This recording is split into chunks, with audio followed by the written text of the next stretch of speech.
என்ன இன்னைக்கு பார்க்குறதுக்கு ரொம்ப டல்லாக இருக்கீங்க அப்படின்னு யாராச்சும் உங்களை பார்த்து கேட்டால் ஆக்சுவலாக அந்த டே ஃபுல்லாக டல்லாக போயிடும். ரீசன் என்னென்னா, நம்ம ஒரு வேளை இன்றைக்கி நல்லா இல்லையோ அப்படிங்கிற ஒரு செல்ஃப் டவுட் வந்துடும். அப்படி இருக்கும்போது இந்த உலகத்தில் த வேர்ல்ட்ஸ் அக்லியஸ்ட் உமன் அப்படின்னு ஒரு 2 பேரை இந்த உலகத்தில் இருக்கவங்க எல்லாருமே பார்த்து சிரித்து சந்தோஷப்பட்டிருக்காங்க அப்படின்னும் போது அவங்க அந்த வாழ்க்கையை எப்படி கடந்து வந்திருப்பாங்க அப்படிங்கிறத யோசிச்சு பாருங்கள். எஸ், இந்த வீடியோவில் நம்ம பார்க்க போகிறது அந்த 2 விமனை பற்றி தான்.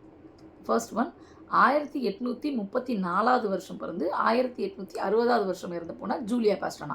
இவங்களுக்கு உடம்புலையும் சரி முகத்துலையும் சரி ஒரு எக்ஸஸ் ஹேர் க்ரோத் இருந்திருக்கு. அதனால் இவங்களை வந்து த வேர்ல்ட்ஸ் அக்லியஸ்ட் உமன்னு சொல்லியிருக்காங்க. அதுக்காக இவங்களை சர்க்கஸில் ஒரு டிஸ்பிளே பொருளாக வச்சு சர்க்கஸில் வரவங்க எல்லாருமே இவங்களை சுற்றி பார்த்து இவங்கள த வேர்ல்ட்ஸ் அக்லியஸ்ட் உமன்னு கேலி பண்ணி சந்தோஷமும் பட்டிருக்காங்க.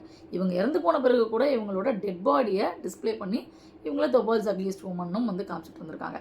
அண்ட் அடுத்தபடியாக 1874 வருஷம் பிறந்து 1933 வருஷம் இறந்து போன மேரி ஆன் பெவன்.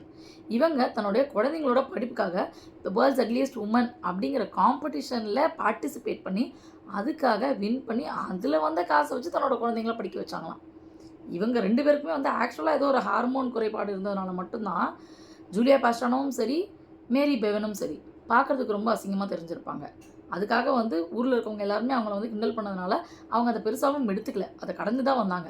பட் இந்த இடத்துல அப்பியரன்ஸ்னால் பார்க்கப்பட்ட அவங்க அசிங்கமானவங்களா இல்லை இவங்களை பார்த்து சிரித்து கேலி பண்ண மக்கள் வந்து அசிங்கமானவங்களா அப்படின்னு கேட்டால் ஆப்வியஸ்லி நான் ஆப்ஷன் 2 தான் செலக்ட் பண்ணுவேன். அப்பியரன்ஸ் அப்படிங்கிறது அழகு சம்மந்தப்பட்டதா அப்படின்னு கேட்டால் கண்டிப்பாக கிடையாது. இந்த அழகு, இந்த உடல், இந்த முகம் இது எல்லாமே வந்து என்னைக்காச்சும் ஒரு நாள் மாறி போயிடும். பட் தன்னோடைய குடும்பத்தையும் தன்னோட பிள்ளைகளையும் காப்பாற்றணும் அப்படிங்கிறதுக்காக தன்னை யார் எவ்வளோ கேலி பண்ணால் என்ன அப்படிங்கிறத அக்செப்ட் பண்ணிவிட்டு அந்த இடத்துல எல்லாத்தையுமே டேரிங்காக ஃபேஸ் பண்ணாங்க இல்லையா. என்னை பொறுத்த வரைக்கும் இவங்க 2 பேர் தான் த வேர்ல்ட்ஸ் பியூட்டிஃபுல் உமன் அப்படின்னே கூட சொல்லலாம். Hope that helps. Good luck.